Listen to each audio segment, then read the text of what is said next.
So right now, Stephen and Gerald are enjoying a nice few fingers. Tasty beverage. Happy bourbon. Wait, he got Pappy too? Oh no! Did you have? You did have the Pappy, right? Yeah, it's overrated, but I appreciate the sentiment. But I'll let you. I've never had it. This was my first foray into Pappy. I gotta tell everybody a secret. We've had a handful of politicians come on the show, and they cannot have Pappy. Why? Because the value of a Pappy exceeds the gift limit you can give to a politician. Yeah. So when politicians I'm glad show it does up, because now it's in my glass and not his.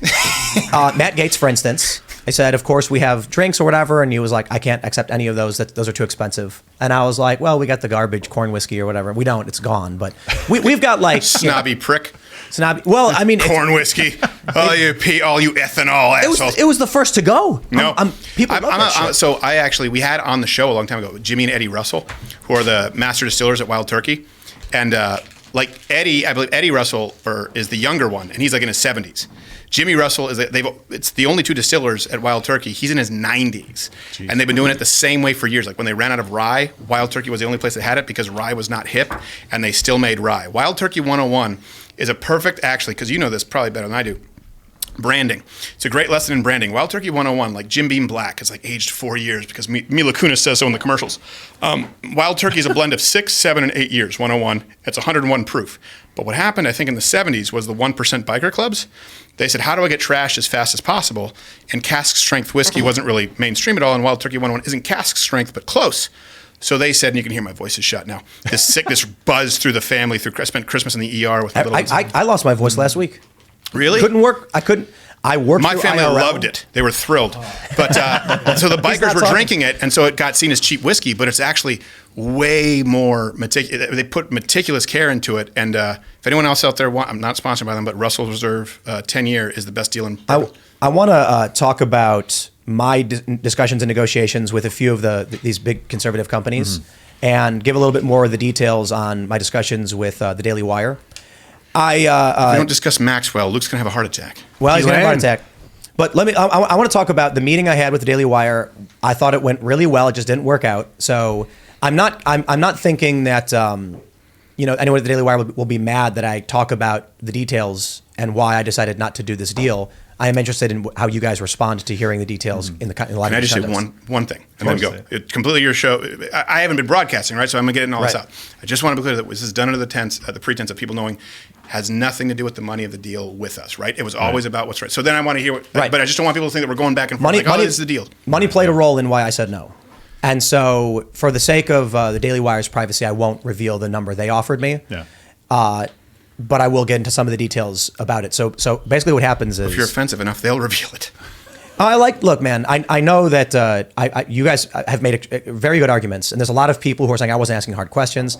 I've said it from the beginning that, I commented, Crowder's right about everything on the video when I watched the full thing. And, I was talking completely about the contracts, how they're structured. Yeah. I wish there wasn't fighting. I like the Daily Wire guys. So do I. Yeah. But so here's what happens.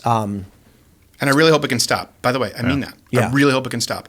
This is the only, I can't say it enough, it's the only sticking point. Look, I run a business too. I have a lot of employees. Those are mouths to feed. If you take out those clauses, the mandating of punitive practices from big tech, let me say this. Those I never saw before. Those punitive strikes or anything did not come up at all in my conversations with the Daily Wire. It was just for the good friend. Unbelievable. Well, it's interesting. So let me tell you. Apparently, Brett Cooper neither. It didn't happen in that one. By the way, I've only seen her video, and I like them. Just so you know, I've never met her. I think the most interaction we've ever had is I sent her a message like, "Hey, I really like the videos you do." That's all I know. They're good at finding talent. Michael Knowles was a guy who worked there. They brought him up. He's brilliant. Brett Cooper as well. They brought her. They brought her from somewhere. They cast her, I think. But I'm not shy. I'm not saying it disparagingly. Let me tell you guys what happened. I'll get your thoughts on it. Did you say they cast her? Yes. Like we're not going to have time to unpack that. So you.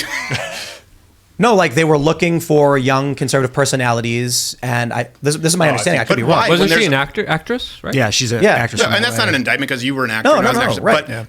But there are hundreds of conservative content creators out there right now who already have well into the 6-figure viewership who could use some support. Why are you casting people when you could support those people who are looking for backup? Sure. Sorry, go to your terms, yes. Right. Let's talk about this because I'm curious of your thoughts, and I'll tell everybody the story. And people are probably interested. Jeremy Boring came on the show. I can't remember exactly what he wanted to talk about. Like, there's usually a reason someone reaches out to us and says we want to come on. It was really cool. I was excited to meet him. I thought we had a great show. He's been on twice. I like the guy. He does business in a way that I associate more with like traditional Hollywood. They've even poached traditional Hollywood. I've criticized their poaching of traditional Hollywood because I'm like, I don't like that system. The system was bad for a reason. The system bowed to the woke over time for that reason, despite the fact that it was profitable 20 years ago to mock these ideas. These big companies loved edgy comedy. Howard Stern loved edgy comedy. Now he's sucking the teet. But anyway. I think quite literally one time he actually did suck a teat on his show. Probably. Got him in some trouble. Yeah.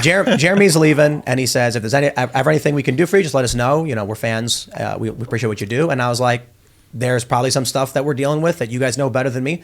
Jeremy's given me free advice on a lot of issues as a company that's like 20 times the size of ours in terms of, it's 10 times the size in terms of employees, but their revenue is somewhere in the span of like 20 times our size, something like to that effect. So you can extrapolate our memberships or whatever if you want. They only have like 110 employees now. So like no, three they times. have 300 or so. That's not the number I saw yesterday. He said 250 plus on In his the video, yeah. All right. So we decided to do. They reached out to us a lot. They wanted to have people come on the show. We have good reach. We're the top live show on average at night on YouTube. Yeah. We were asked that too, by the way. Like I never met him. They said, "Hey, Michael Knowles is new. Could you help promote him?" And I said, "Well, let me see what he's about." And I did. Like they've reached out to me because and they know that we have a big reach, and I've done it a few times, and I have no problem doing that. For the record, 115 full-time employees. I think those numbers are wrong. Okay. Because even a year ago, I was talking to them about their growth, and they said he has it in front of him. Could they be part-time? But you're probably this is from Wikipedia. Exactly. I mean, dude. And it's an article from 5 years ago. You're not allowed to use Wikipedia. Wikipedia, damning. It's the first thing that comes up when you search it. What ends up happening is I get asked to go on Candace's show, and I said the only way it's possible to do it, because I have my own show, mornings and nights, is if we went to Austin Nashville for the week, and we did our whole show, and then I allocated time in the afternoon. Mm-hmm. And they said, let me see if we can pull it off. It was very difficult. We have the Trailer Mobile Studio, and they said, if you do come down, we could actually have more of our hosts come on your show. We could do other things. We did a special episode with Ben Shapiro, and I'm like, this will be fucking awesome. And they said, they found us a space to park our trailer. They did a lot of the heavy lifting to get our studio up and running near theirs so that we could run our show morning and night with the Daily Wire crew. I appeared on their monthly thing. It was so much fun. We did this thing where the camera followed me. And then they said, while you're here, why don't we have a discussion about the potentials of working together and how that could maximize the reach for both of us. I had a meeting with a few of the, I don't know what you call them. Is underling rude? Yeah. I think so. Yeah. I think wage slave. I think is a better term. Wage slaves. With a couple of their wage slaves. Which, by the way, I didn't say. Yeah. You didn't say. No, I did not. I did not say. Yeah, was that your talk boy, by the way? It was. It's worth thousands of dollars. And of course, I wasn't playing through the talk boy. That was to add a little bit of levity. But that's worth thousands of dollars now. Did you know that? My brother said he found it. It has the original tape with the Kelly McAllister quotes. My brother said he found that for a couple $100 on eBay. What? Yeah. Really? Well, then Casey Yakuza, who works for me, lied. He's like, that's worth like $2,000. Well, the original package. Trustworthy either. Probably. Let me there's a thumbprint on it, so it's worth zero. Let me tell you a little bit more of the story, and then break this down. So, non-CEO management employees talked to me about the potentials, what would make sense, and ultimately it came to, is it possible for Timcast IRL, Tim Pool Daily Show, and Tim Pool to be a personality here with the Daily Wire? And I said, look, my motto is always, there's no no in business, only the terms. You know, if you want to offer me $1 billion, maybe I'll say yes, because if it's a 2-year term, I'll leave and I'll build whatever the fuck I want. But it really does depend. He uses more salty language there on the more spicy language on the members only. Members. That's what they pay absolutely. for. So you get like that is what they pay for. Yes. Now, I was not enthused speaking with people who did not have the authority to finalize the deal because I had too much work to do. And, saying like, hey, why don't you talk to these guys real quick, see what makes sense. Ultimately, Nets, guys, if you don't know, let me know when Jeremy is just going to sit down and we're going to crack a beer. And then, ultimately it was like, Jeremy, he's like, let me know when you're done with your morning show. We'll come hang out. Mm-hmm. Hung out with Jeremy, and he was like, the general idea with those guys was maybe there's certain things they could line up in, like maybe you could tell us what you wanted, then I could come talk to you. But if that doesn't make sense, let's talk. And I said, what would it look like what are you guys thinking? He said, we would love it if you were here with the Daily Wire. You do great stuff. It's amazing. They offered me a large sum of money, and what they offered me was, and I hope they're not upset that I'm saying this because I respected they offered it, a large compensation package, plus they would take the assumption of costs of production. They would own, very similarly, everything during the term for this show, for Tim Pool and Timcast IRL would be Daily Wire. Everything before. Well, that makes more sense if they're incurring all the production costs. Yeah. Right. So everything produced before, they would have a license to only during the term. So all of our previous episodes, they could distribute and license and monetize. When the term ended, I think it was 3 years, they would have no rights to it anymore. Anything they produced at the time, I believe this is what it was, they would have in perpetuity the right to distribute. However, I would as well. Meaning all of our IRL shows would be on my YouTube channel with my right to distribute, clip, monetize, and share. They would do it if they so chose with the same content over the span of 3 years. I thought that was pretty nice. I said, that's interesting. You guys will pay the production costs, the employee costs, and then let me retain. And they said, it's going to be on your YouTube channel. Right. You have to have that. I said, okay. Sounds reasonable. They offered marketing costs. There was no talk of any kind of penalties or anything related to this. But did you have a term sheet in front of you? No. Maybe that would have come down the road. Who knows? But also, Because that's the thing. That's one thing too. There were a lot of verbal conversations before the term sheet. but I'm a milquetoast fence sitter. I'm wondering if You're not really though. You're a little more hardcore than people realize. I know it's like a meme, but I'm wondering if they're like, Tim Pool is, we see what he's doing.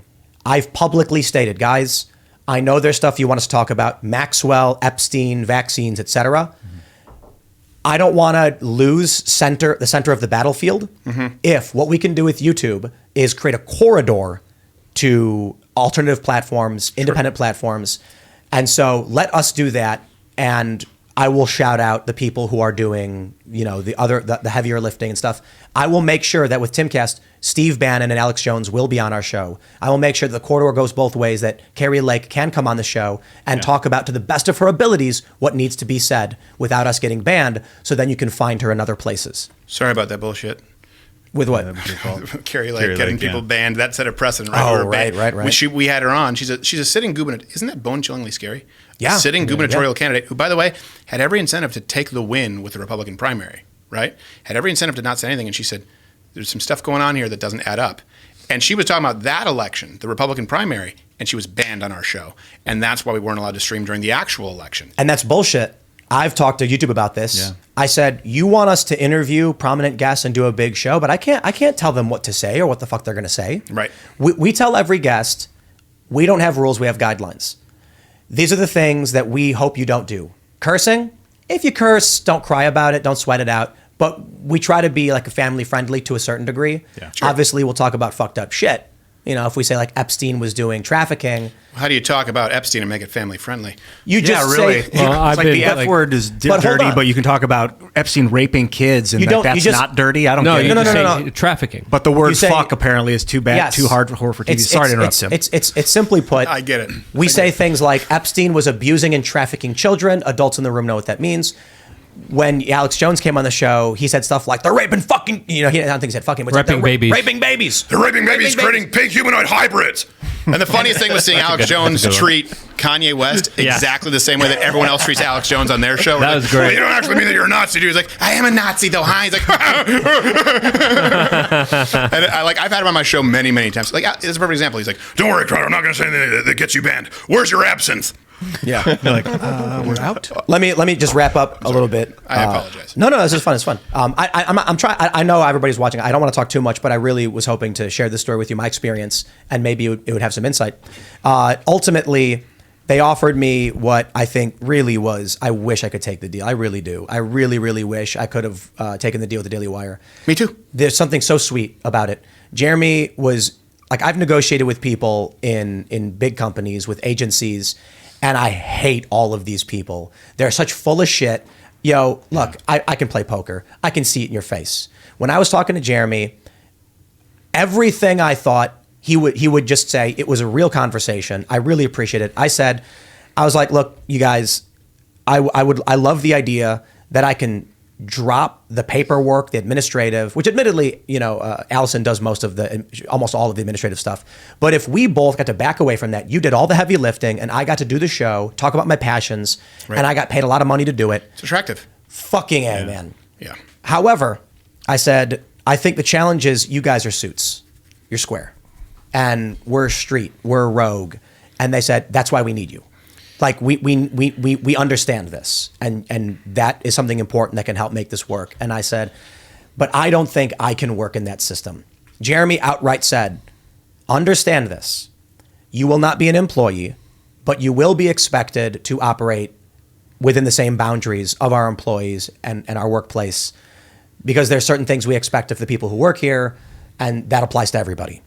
You will sacrifice your freedoms if you decide to work within this capacity, but I do think it will, in the long run, be a net benefit to both of us. And I said... What about the viewer? What about the viewer? What about the investor? What about the future? What about the future? Yeah, in other words, you just said it. Beneficial to both of you. Did it come up? The person paying for you to fight? No, of course not. That's my issue. Now, what do you see in my face? You say you see poker. What do you see in my face? I agree. And that's why when Candace was saying, I respect that you did what you did. Crowder's trying to make money. I was like, I don't think Crowder's trying to make money off this. Like, this guy there's too much passion in your voice when you're complaining about something for me to think you're actually just trying to make money. I've seen it in with the big corporate press, and I've seen real people, and I think I believe you. I do.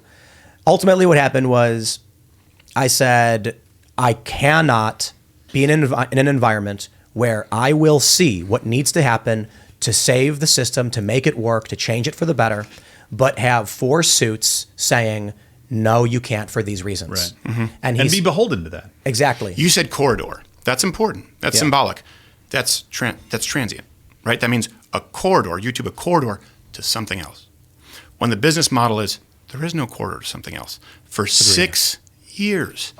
It's like I said. And 6 years unforgivable, not unforgivable, but it's taking our faith, taking our hope in the fact that we have people on our side fighting for something better. A corridor is very different from stay on this island, and it's not. I can't stress enough. It's not just Daily Wire, and you know that that's true. So I'll tell you about my business dealings with the Blaze. I've got no beef with any of these guys because my attitude is always, hey man, do your business. I'm going to do mine. I'm more libertarian. I'm going to build my castle in my country the way I think it needs to be done. And I'm confident I'll win in the long run because I got a better plan. Like I was saying with you guys, I think you do better contracts and you've got more fans. You're going to undercut everybody. You're going to win in the long run. The Blaze came, simply put, the Blaze were very nice. They offered me very little money. And I just said, guys, come on. I mean, look, I appreciate your time and your interest. Shocked, I tell you. I'm just like... Pushing. I was like, you can't afford it. I'm not trying to be mean. Yeah. I'm not going to come at them and scream, I deserve basketball money. I'm going to say this. My business makes more money than you're offering me. Yeah. Now, here's the thing with the Daily Wire. And I mean this with all due respect, because I'm not trying to be mean to these guys. They offered me less money than my business makes. And that was a big factor. I said, guys, you're offering me less than my company already makes. And the counter was, but we're going to take on the workload. The revenue stays the same. We are going to incur costs, and you're going to work less. And my response was, I like being the CEO and wanting to launch crazy bullshit projects. I'm only investing in what I think is going to benefit the world. I don't need, in terms of my personal wealth, to build a castle. I could create a podcast studio in my backyard and make all the money profit. I'm trying to do something more powerful than that. Offering me less work for less money is not an incentive.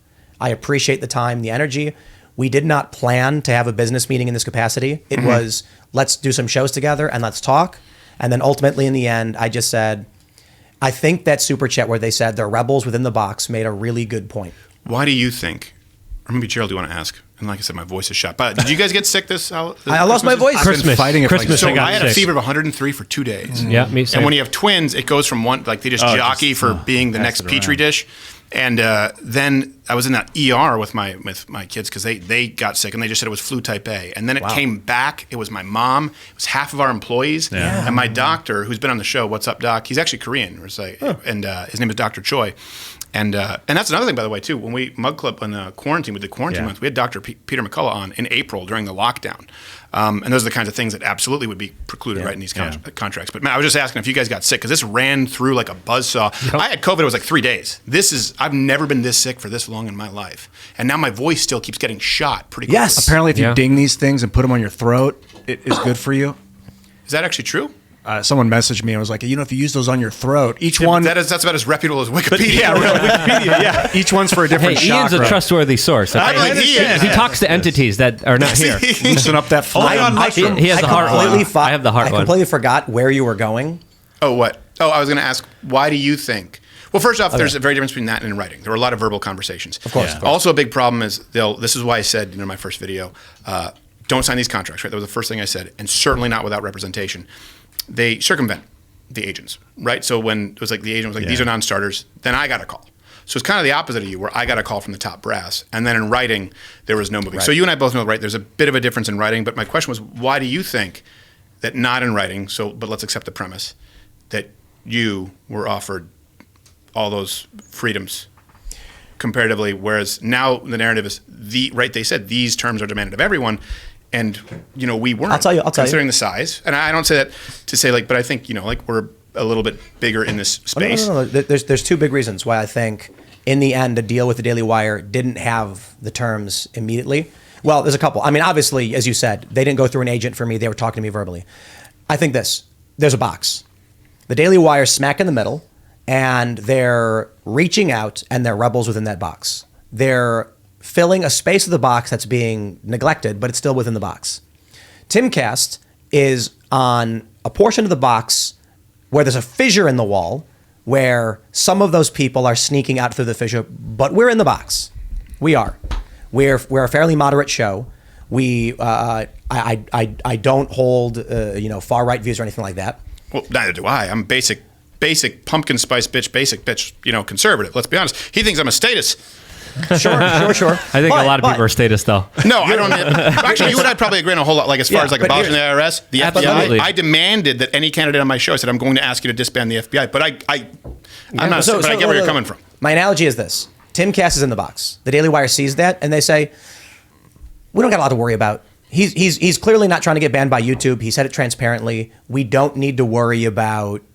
We don't think milquetoast Tim Pool, who is gun rights, free speech, who challenges the machine. He's not the kind of guy who's going to try and get banned. We know that. We're not worried about it. Steven Crowder is the guy who made the fissure in the wall. My point is this. This member show is our speakeasy. I say we're on YouTube. People are like, why don't you get off YouTube? Abandon it. And I said, it's the biggest search engine. It's where all the youth is. And I want to create. I'm the guy in the box looking around going, this way, this way. Yeah. Steven Crowder is the guy who was smashing the wall with a sledgehammer, saying, that away. They see you smashing the wall, and they say, this guy's going to get arrested. Tim Pool's... For what? You're going to get banned from YouTube. Why? Because the thing is, we haven't even said anything remotely controversial. The fact I think the VAERS system, which was used to report all fucking complications for vaccines before and was reliable, and now all of a sudden it can't be trusted. The fact that I think that there are anomalies that occur nowhere else in nature as it relates to elections. But the point is, let me. Sorry, no, I'm not. This isn't aimed at you. This is nebulous, right? This guy knows. It's just this horse shit. Like I'm far right or alt right. No, I'm not saying you are, but I'm saying.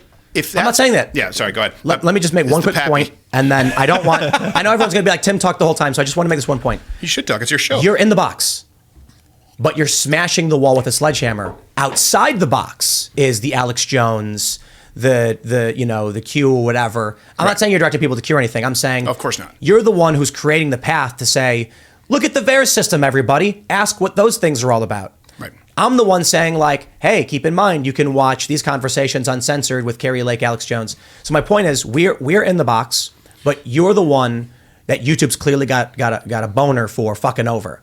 Well, because it's the number one conservative channel. You know this too, right? Here's the big problem with. We'll go back to that question, but that's my point. YouTube stopped when they stopped monetizing us. Here's the real problem: is we stopped because they direct people to monetize content, right? So we stopped growing. They stopped counting. We would be over at least 13 million subscribers at this point. We were gaining an average each month about 130,000 subscribers. Our highest month was well over 250,000. Our lowest month, while we were monetized, in about a 2-year span, was 60,000. We got demonetized down to 10,000 new subscribers a month. Remonetized for 4 months accidentally, 130,000 average. Demonetized, down to 10,000. Why? Because they're directing people. It's a business. Yep. It's just business. What's in the box? Every time you say that, that's all I can think about. We did a parody of Seven, by the way. We did a shot-for-shot recreation parody of Seven, Nice. which you can find on Mug Club. So that's the issue that takes place there, right? But here's something we've even tested to verify it. So we have A/B testing 4 times. Monetize certain gains. Demonetize, we lose it. Monetize certain gains. Demonetize, we lose it. Every now and then we'll do like a criticism, let's say of a Colbert clip.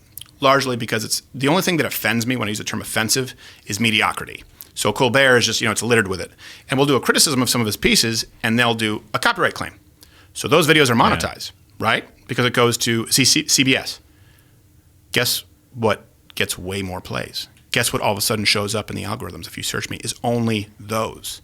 And we did some months where we specifically said, hey, we're going to deliberately do criticisms of other content that we know they will copyright claim, which will allow it to be monetized. And then we went from 10,000 to 80,000 new subscribers getting because it's monetized content. Wow. So we have A/B testing where people, and here's the thing, no one else That's brilliant. But think about it though for a second. Like I said, I'm not a business guy like this guy. The computer wore fucking tennis shoes, but I can tell this guy knows what's up. But I have a good sense. Wayne Gretzky, my favorite quote, he said, "Don't go where the puck is, go where the puck's going to be." Right now, the puck's not going to be with YouTube in 2 years, but we've experimented with it. We know it, and I just don't want to be the only one ringing that bell. Because we're just one guy. But I'm curious as to why you think that was made to you. It's a long-term plan too. Right. What was made to me? That kind of offer you're saying because it's out of the box. Okay. Well, 'cause I think they're thinking like, will Tim play ball? But monetarily, it was pretty similar, right? What do you mean? Like monetarily, the offer is pretty similar to us. What was offered to me? Yeah. Well, I think it was better. Why do you think that is? And again, that's not the issue. I don't know. But why do you think that is? Why are all these anomalies taking place? And this happens across the board. Again, I can't stress enough. It's not about the Daily Wire. It's about this is across the board. I could tell you some things, by the way, that in baseball there's a huge thing where you cannot, when someone's going into free agency, you can't talk with the coach of the other team, right, or the general manager. There was language used on this show, and there was language used in those videos that could not have been gleaned any other way outside of through the Blaze directly, where I was leaving into free agency. And by the way, it was confirmed that people at Daily Wire called people at other companies. Right. That's the problem, right? Think about that. That's dirty. Are you allowed to do that? Are you allowed to do that in Hollywood? Right? Yeah. No, in Hollywood, when you're leaving a production house to another one, you're not allowed, and you're not allowed to do it in sports. There was language that I heard here. I was going, "Oh, I didn't say that. I could tell you that, but if I provide receipts, would it be betrayal?" I think it was someone was talking about in football. They encourage it. They actually, if you have someone under contract for $10 million, but then you trade them or they're going into free agency, you got to pay them out that contract. Or if they're leaving, you got to pay. But if someone else hires them for their team, they cover the rest of that $10 million. Right, but I mean, the coach isn't allowed to say, "Hey, by the way, we were paying him this." The general manager, and say, "You could probably get him for a song." Look, this is the tough thing for me. There's, I think to a certain degree, people need to know. When it comes to your deal and the issues you're talking about with the terms and how the terms are going to affect us in the rest of in the future, part of me says, look, my negotiations with the Daily Wire, it's a private business matter, didn't pan out. I got no beef with them. But as we're going in this conversation, look, I like the Daily Wire guys. I'm actually working with the Daily Wire on a cultural gag project, which I think is going to be really fun and funny. And the reason does it involve more confetti cannons? Is that all your cultural gag projects? Like, hey, I shoot him. Listen, the confetti cannons. No, these are water. These are T-shirt cannons. They're like, it's always cannons with this guy. Digital confetti. We worked. I did request T-shirt cannons. We worked so hard on this I have a story about that. Idea. That really was a liability. Those things shoot hard. Yeah. You need to have distance. Yep. I didn't know that the first time I tried it. Did you hurt someone? I got hurt. Oh, snap. We're not doing confetti cannons or T-shirt cannons. Okay. My point is just, I think breaking down what I did with my negotiations was important to understand the context between you and them. And I understand, their attitude is probably they'd prefer it if no one ever said anything about the deals they're offering. But if the deals they're offering are a net negative in some capacity, or at least to you or whatever, and then I can provide context that I think will matter to the general public, I'll do it. There's a lot of things I'm not going to reveal because, again... Sure, makes sense. Same with us. I think, like I said, man, I've negotiated with a lot of shitheads in media, and my conversations with Jeremy were the most refreshing, and they felt the most honest and legitimate that I've ever dealt with. And that's why I'm like, we'll do non-transactional cool stuff together. And but that's also what happens in this movement, right? Is they pacify you. Where it's like, hey, we'll promote you. When it comes down to signing on that dotted line, this is what they said according to their own words. It's what is demanded of everybody. And we don't know if it would have been demanded of you. They said it would be publicly, and we know it was demanded of us. We know that there's no second offer. You know who's super livid about this? And I'm not outing her because I think she's is Carrie Lake. Think about her. This is a woman who's been wronged. This is not just, we're talking about media, right? Because like I said, this is something that I can affect. It's a space that I know.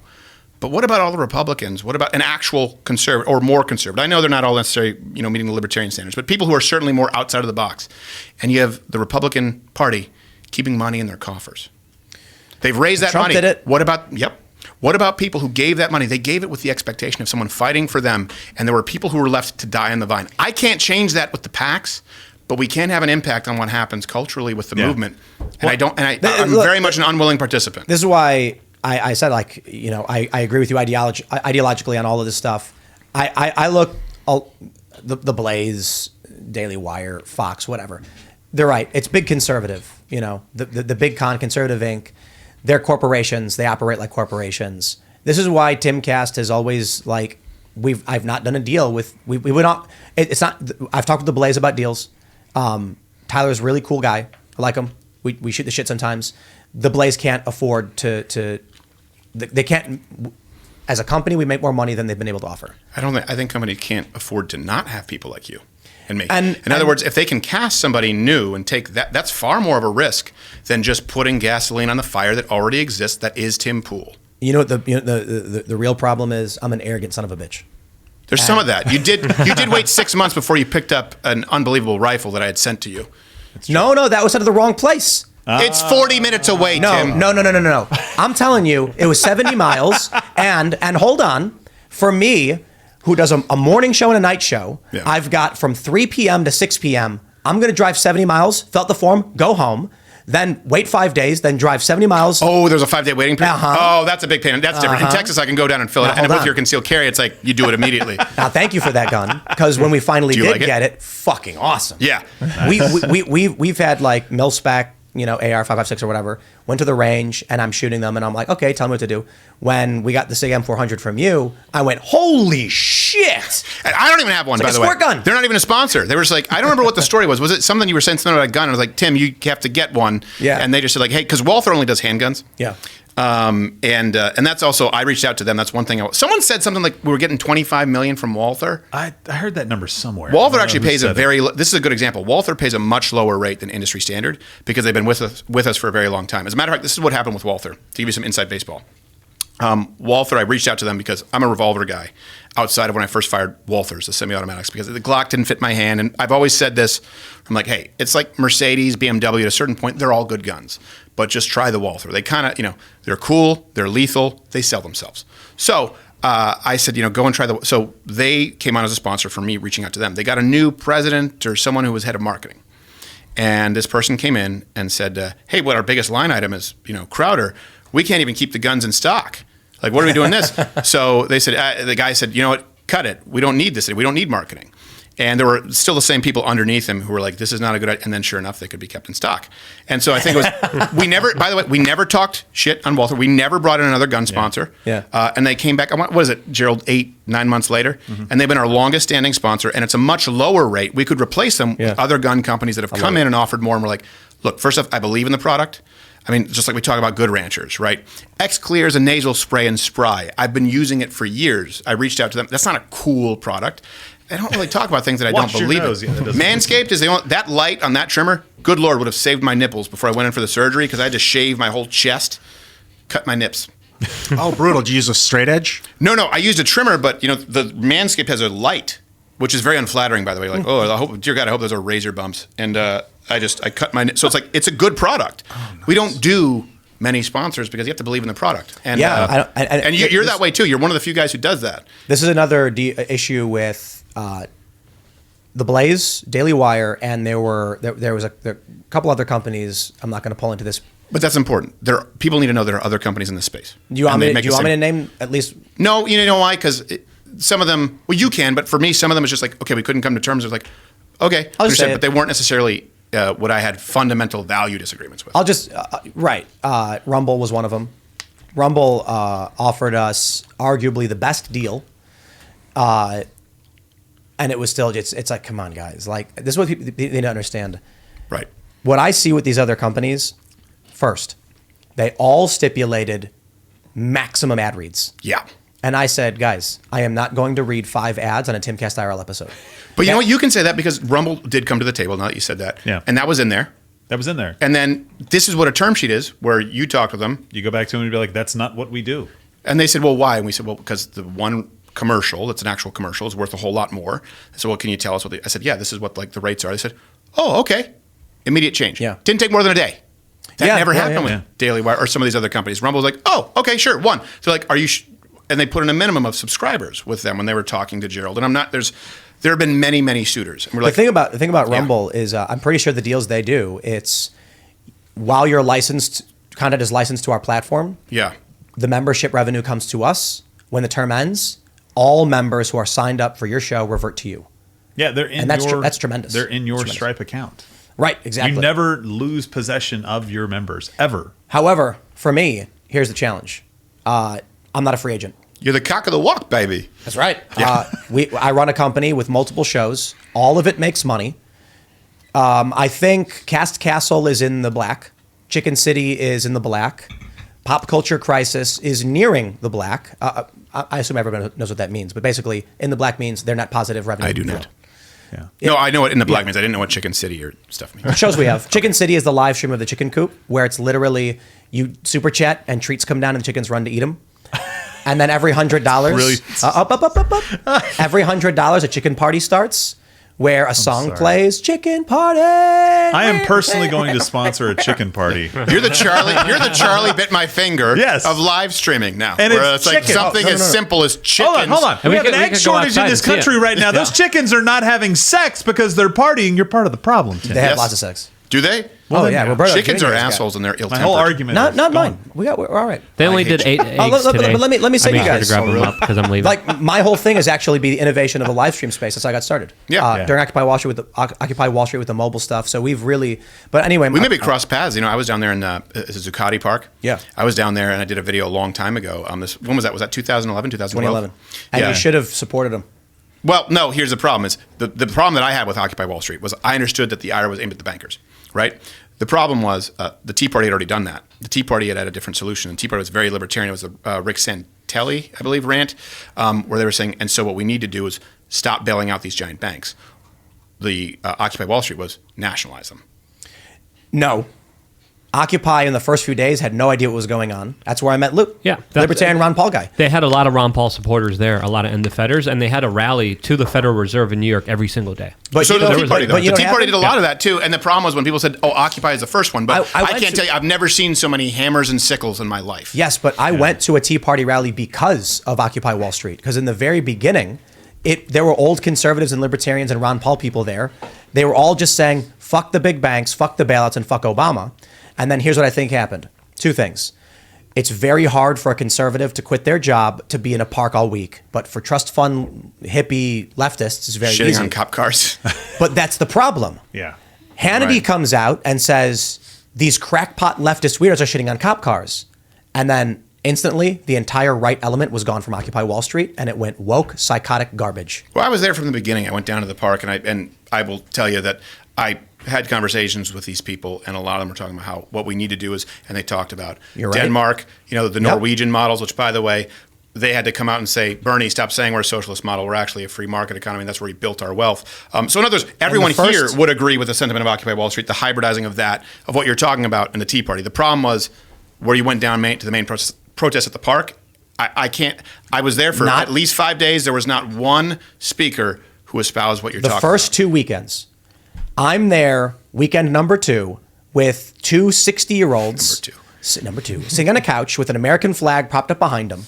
Conservatives, libertarians. Luke's down there as a Ron Paul libertarian, and that's where I met him. And I think what happened was, within a span of 2 weeks, the entire element of libertarian, Tea Party, anti-establishment, right, populist right, left. And it's because people like Hannity, in my opinion, people like even Andrew Breitbart and Steve Bannon were coming out saying the left, they're That wrong. was pre-Bannon, just to be clear. It was pre-Bannon. 'Cause you need to know, there's a reason that I have, a portrait of Andrew Breitbart. He was the first guy on the right who had my back with anything. Do you know that story? Do you want me to? I mean, I don't know if you want me to tell this up story. to you. So yeah, what happened was, I moved from Canada, to the States, and we didn't have Fox News in Canada. And then I was so poor. I was homeless in LA for a little bit. And by the way, it wasn't that bad. Like, I slept out of a Datsun. I had an '82 Datsun, and I went to 24-hour fitness and then Gold and got a 1 month free membership and showered there, and I couch surfed. But I was struggling for a while, and Andrew Breitbart. I heard him on, so I didn't have cable, was the point I was getting at. So I didn't know Fox News, but I was a fan of Dennis Miller, right? He was the only guy who I really knew kind of in that space, and I was always inherently conservative. Heard Andrew Breitbart on Dennis Miller, and I reached out, kind of went through the website. Breitbart wasn't a thing. It was bighollywood.breitbart.com because someone else owned Big Hollywood. Wow. And he called me, and I want to say we spoke for like 45 minutes or an hour and a half. And I remember him just saying, like, okay, well, I really like, you need to do your due diligence, but I really like the idea of someone like you who wants to storm the castle. And I can be the guy who does the due diligence. Send me what you have. And it was just stand-up. It was an old stand-up clip of me at the Improv in Addison, Texas, I believe, at that point. Maybe, I don't remember. It was one of the improvs. And he ran it. And it did pretty well. And then that's when I started doing, this actually reminds me. This is when I started doing videos with the blue bed sheet.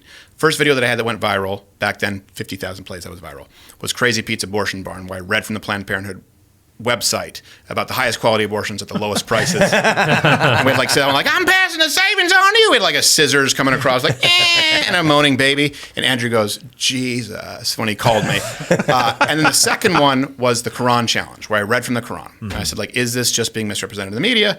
And I challenged people to open the Quran to any page and read, I think it was 10 pages in any direction. And this is the first time where I started getting a lot of death threats. Wow. And Andrew said, let me put you in Still touch. can't go to Pakistan. No, I cannot. I get all my stuff is banned in Pakistan. He said, let me put you in touch with my guy at Fox, Ken. And I talked with him, and I'm telling, like, look, this is on these online sort of mujahideen blog spots. And he said, kid, when you're dead, call me. It's a story. Click. And Andrew said, okay, well, I'll get it up on everything I can. And I worked with him for a very, very long time. We never had a professional working relationship business-wise. We were just friends. That was, so I said, because that was pre, Breitbart, after he died, and not that they don't do good work, became kind of a trademark. Right. When I talk about Andrew Breitbart, I talk about the guy that I knew, because I came up under him, and he was all about storming the castle. I was at the protest where he was screaming at CPAC, where he was screaming, "You're all animals, or whatever." I was there too. About Yeah. was that where very he's yelling at passionate. Podesta and Soros? I don't think so. He No, was no, no. at the protesters. There was Occupy protesters outside. Oh, yeah. I And remember. it was outside of the hotel. It's just, this is my point. I told this to Bannon. I said, if the populist right actually came down on day one of Occupy, it would have been a united front. But there was no right element, and then any sort of right element struggled to be there because conservatives work jobs. They don't sleep in parks. Trust fund kids don't have jobs. Their parents pay for them to come down and influence the people who are there. One thing Occupy did was they lied and said Radiohead was going to play to support Occupy Wall Street. And then 3,000 people showed up and they went, mic check, Radiohead can't make it, but we know you're all here to support the people's movement, so we're going to do a general assembly. And people were just like, oh. And then they blared through the come on, police. They're like, ow, it was foreboding. So what I saw there is the left was willing to lie to amass political power, and the right was unwilling to come down to negotiate to gain political power. Yeah, I think you might be right. I think also for me, it's always really hard when there's a huge, it certainly seemed, and I was there very early on, a huge contingency. There's solutions. Kind of like we saw a lot of crossover from Bernie people who came to Donald Trump during that election. Right. But their solutions were ultimately completely statist. And they just liked that someone was anti-establishment. So there's that, but if you don't come to the same end game as far as, hold on, they want bigger government and you want more limited government, that is a really, really tough pill to swallow. Yeah. But I do agree with what you're saying, but you can also understand why those people would go down and be like, hold on a second, I don't want to move in this direction. Right. But yeah, I agree with you with what Hannity said and stuff. They were off. We're way over time. Oh, shit. Anything That happens. Well, you were like, I'm really tired. How long do we got to go? Well, it's been 45 minutes. Is there anything you guys want to wrap up with? Any final thoughts? I have one. Patrick Bet David, you guys may be familiar. He does valuetainment. Yes. Brilliant guy in the space. He mentioned you last week. By the way, I was supposed to do his show later this week. I think I told you we have some issues here, like health issues, kind of health emergencies that we have to tend to. So I will be doing his show in the future.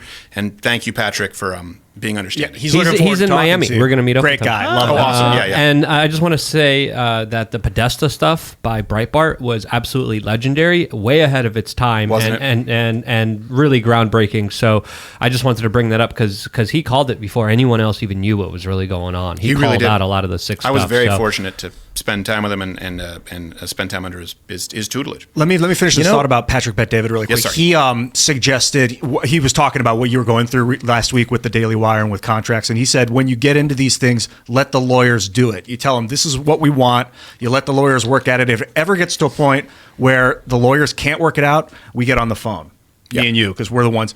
But other than that, you let the lawyers handle it because it gets dirty. It gets dirty. The problem is when they circumvent the lawyers and they call you directly, and then in writing, there's no. Like it again, it comes down to there's never a second offer that didn't include those terms, right?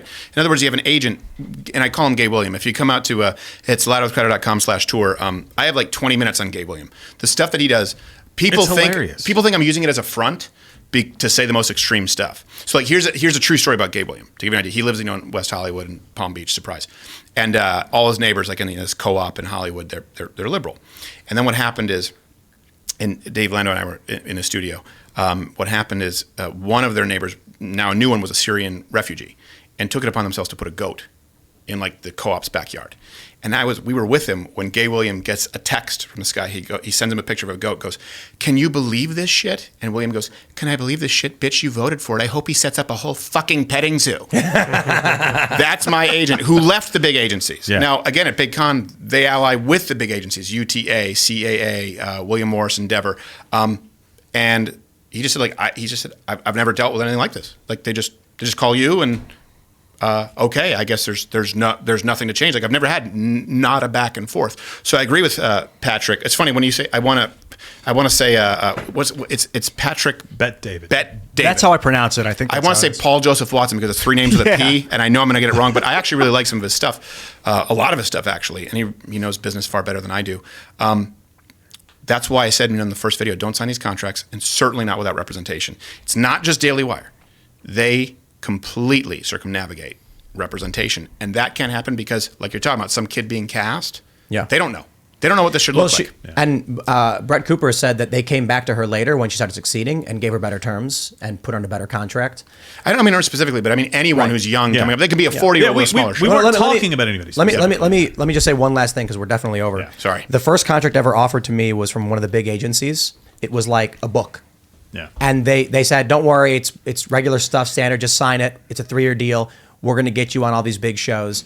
And I said, I can't afford to have a lawyer go through 120 pages or whatever. And they're like, yeah, you don't got to worry about it. And I was like, okay. And I threw it in the garbage.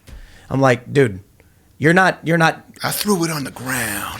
No. I'm not a part of didn't- your system. I didn't throw it in front of them. I didn't walk up to him and say, and I was on the phone with him. It came in the mail. And I said, I'm looking at like 100 plus pages. And he goes, but it's normal stuff. It's standard. It just means I'm going to rep you. And I said, yeah, I'm going to have to read all of this.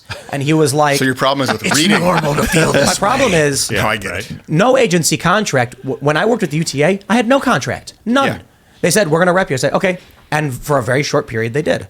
So and they got me a couple real deals and then dropped everything, fucked everything up. And I said, okay, I'm out. I'm glad I didn't sign anything. But anyway. My reps are Gay William and just newly because of this Gerald, who has a lot of experience running business. And I trust them. And Johnny Boy, who you might have known since I was 12, I trust them with my life. And you can't buy that. Yeah. Trust and time is a currency you can't buy. Yep. And my advice on that point is if you're young and getting started and someone offers you a big fat contract, I wouldn't trust it, man. No. If you can't afford the lawyer to go through it, don't do it. And they try and make it seem like it's the only way. They try and make it seem like it's your path to money, and this is how everyone does it, and it's not true. But we got to wrap it up. Are there you 'cause allowed? We're way over. Can they so- post They'll the be happy contract with it. online? We can't. I mean, Like if a kid gets a contract like that, can they post it online, 120 pages? Be like, what do you think, internet? it would kill the deal probably. I mean, you're exposing. It's the con. mob tactics. Yeah. It's like, you take it or we'll just pull it. We could find a bunch of people who could do it, right? And I'll just say the last thing. The reason we have a time constraint is because we're 5 minutes past. People are probably sitting there clicking refresh, being like, "Where the fuck is the video?" Oh, sorry. No beef for you. You know, I appreciate you guys coming. It's been a blast. Thanks Yeah, thanks for having us. yeah. I mean, If people don't know about how crazy this compound is, like if I didn't know you better, I'd think you were running a cult. people have said A that. It's on the crazy list. We do have skateboard Kool-Aid. Pappy Van Winkle cult. We do have Kool-Aid. Do you? Yeah. Happy pretty Van nice. Winkle I'm gonna go It's a down. There's gonna be a high-class cult. bunch of people in a bunk bed with a sheet over their face. We should do Well, is stuff that at not your. normal? We should All do right, stuff all right, at your all right. studio next time if we're in town. Absolutely. yeah. Let's shoot the contract with the Benelli. We're gonna. Yes. We're in Or April. Walther. In April, we'll be in Austin. Maybe we can. Swing Yeah. by. You guys are in Dallas, right? I know you're just always so busy is a thing. So am I. Like we keep missing each other. But yeah, make the time when you're in Texas, and we can definitely Yeah, have man. you in. Especially if you bring this guy. I want to party with this guy. No shrooms. Yeah. Don't dose me. Luke, I But wanna see whatever this. else. Oh, we one Co-host step at a shirts. time. All right. Let's do get it. this video up. Thank you guys so Thanks, much. guys. I appreciate it. Members, thank y'all so much. I'd love to go for 27 hours, but I do want to get you the video and everything we have in it. So thanks for being members and making it possible. And we'll see you all next time.